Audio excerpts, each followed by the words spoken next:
Welcome to The Queen's Lair, a lifestyle podcast. Get inspired by our latest tips and information about small business, entrepreneurship, natural hair, travel, food, and even relationships. Stay tuned for another great episode. I am your host, Renée Patrice. Blog Talk Radio.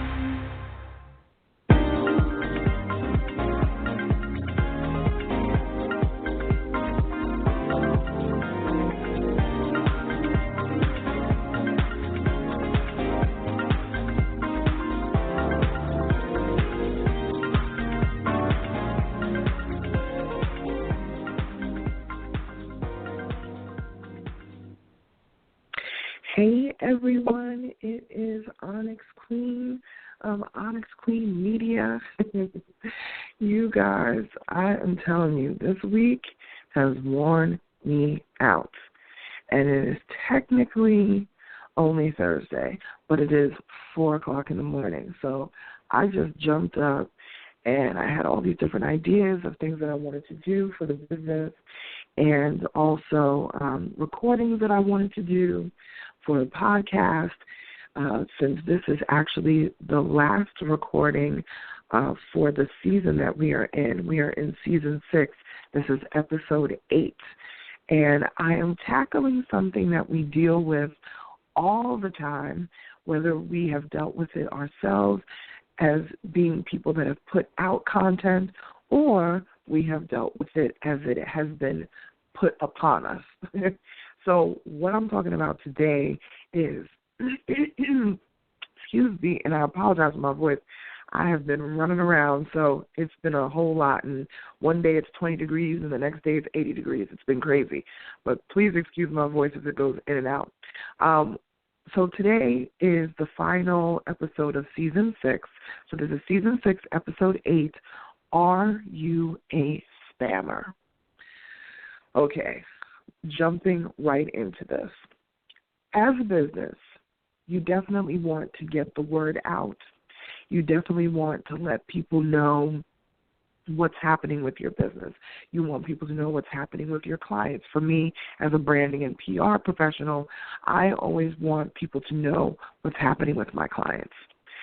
Just because you want people to know what's happening with your clients or what's happening with your business doesn't mean that other people want to know what's happening with your clients and what's happening with your business. You have to be very careful how you share that information. You have to be very careful how you convey what your business is doing, what your clients are up to. And the reason why is because you can be seen as a person who is just putting out spam content. Okay, you know what spam is that you get in your inbox. It's just unsolicited information. And you're like, how did I get on this list? I will tell you one thing that I do, and this is one of the tricks that I can tell if I signed up for that list or not. What I do is anytime I sign up for an email list or a newsletter or whatever it is, and I get tons of newsletters, ones that I've actually signed up for, I always sign up for newsletters with the same email address. I have one email address that's specifically just for newsletters. Okay, I'm going to say that again. If you are a person that wants to be in the know of things, and for me, as a media person, I've got to be in the know of many things all the time. I just don't have time to be searching the web 24 hours a day, even though I probably do anyway. But I don't have the time to necessarily be researching 24/7. So I do have my favorite websites, my favorite informational websites, news, all that sort of stuff. I have it emailed to me. Okay, but I use the same email address for all of my email newsletters that I choose to have coming to me. So when I see somebody use an email address, especially my personal email address, my personal business address, when I see them use my personal business address, meaning the business address that's tied to my actual name, I know that I did not sign up for that newsletter. I already know that. They put me on their newsletter, okay? I can think of maybe 3, maybe 4 newsletters over the life of my business, and I've been in business for about 18 years.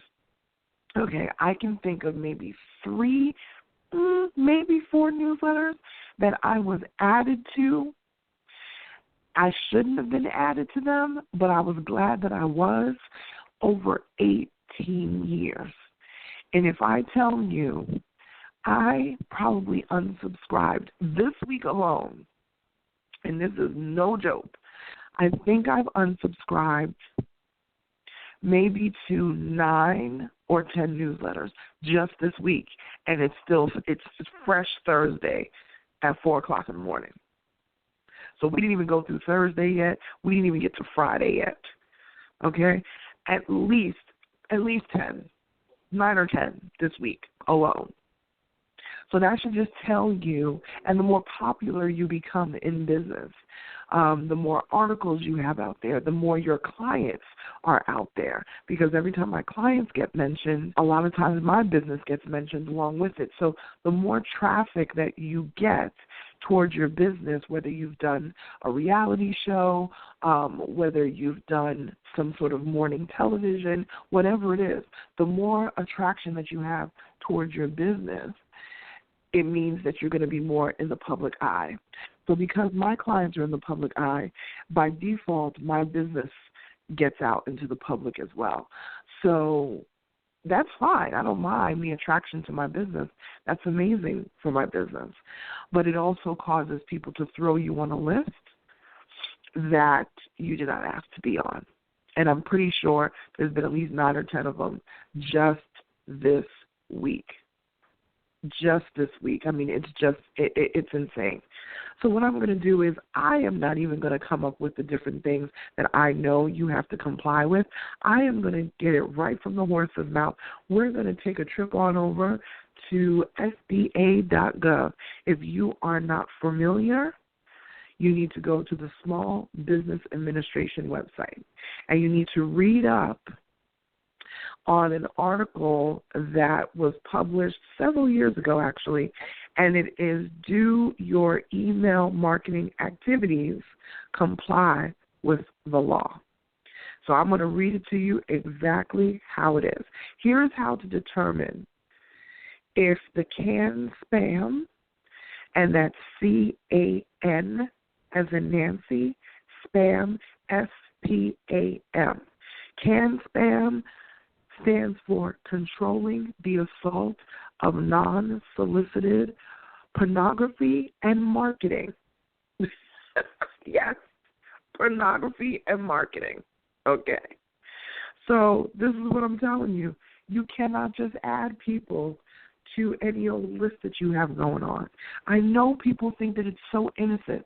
You get somebody's business card at a networking event, and then you automatically add them to, the newsletters. And you are not allowed to do that. You are actually breaking the law. And in some cases, it is a felony, people. And I know folks say, oh, people don't get sued for it. Listen, there have been people that have been sued, especially these larger companies or these, whatever it is, underground type companies, in the middle of the ocean somewhere on an island sending spam email. You cannot, when I say to you, you cannot do it. Okay? I'm just going to put it out there. Now, here are 3 factors to determine if you fall into the Canned Spam Act, where it means that your email needs to comply with certain points, okay?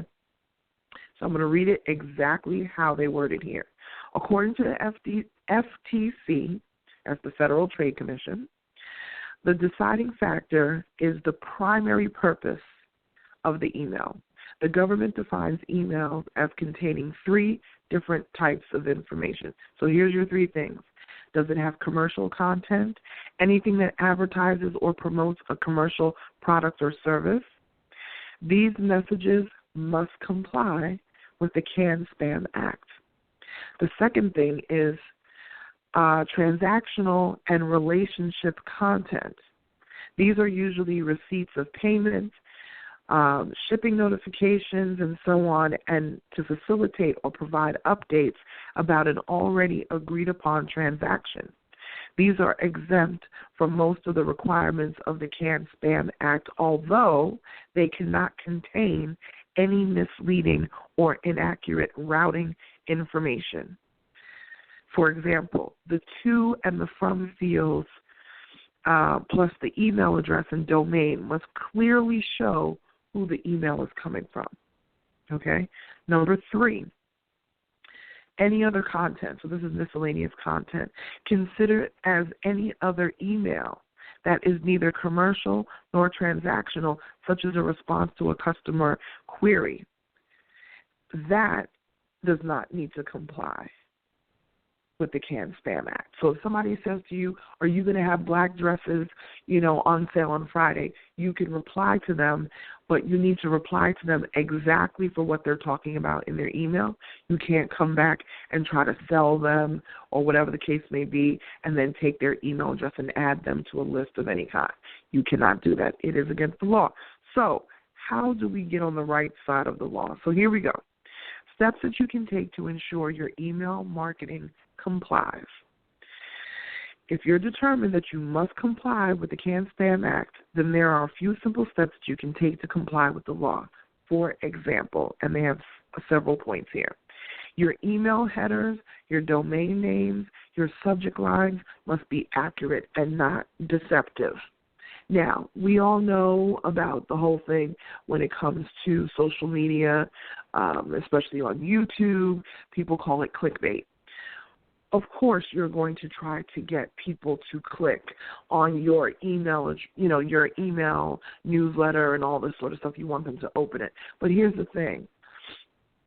If people have chosen to opt in to get that email, you shouldn't have to work so hard in creating clickbait. A lot of times people they create a lot of this clickbait and this, outrageous subject line because they have a whole bunch of people on there who did not ask to be on the list in the first place. Because if I ask to be on a newsletter list, trust and believe, I will look at it. I may not look at it today.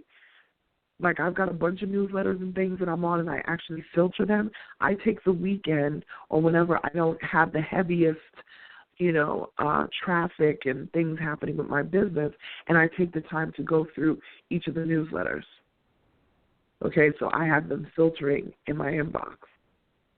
So these clickbait subject lines and all that sort of stuff, I don't mean interesting subject lines. I'm talking about the ones where you've got to be creating something so outrageous because there's a whole bunch of people on your list that don't belong there. Okay? You must disclose if your message is an advertisement. Okay?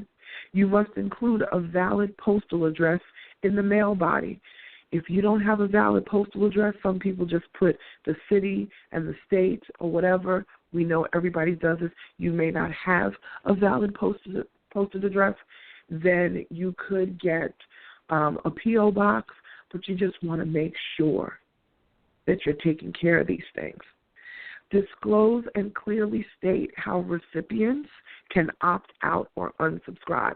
So if you're sending something out like that, people need to have an unsubscribe button. Along with unsubscribing, you need to honor those requests. In the U.S., you have 10 business days to pull that person off the list if they have asked to unsubscribe. Okay? If you're using a third-party email marketing service, make sure that they are following the law as well. Okay? So again, you will find this information on the Small Business Administration website, SBA.gov. Look for the article, Do Your Email Marketing Activities Comply with the Law? And please, don't be a spammer. That's my tip of the week. Thank you so much for joining me on this ride. Season 6 has come to a close. We will be taking a little bit of a break, but you can still follow us on social media at OnyxQueen Media. Our website is www.OnyxQueenMedia.com. Look forward to coming back around to you guys again in Season 7. Have a great one, you guys.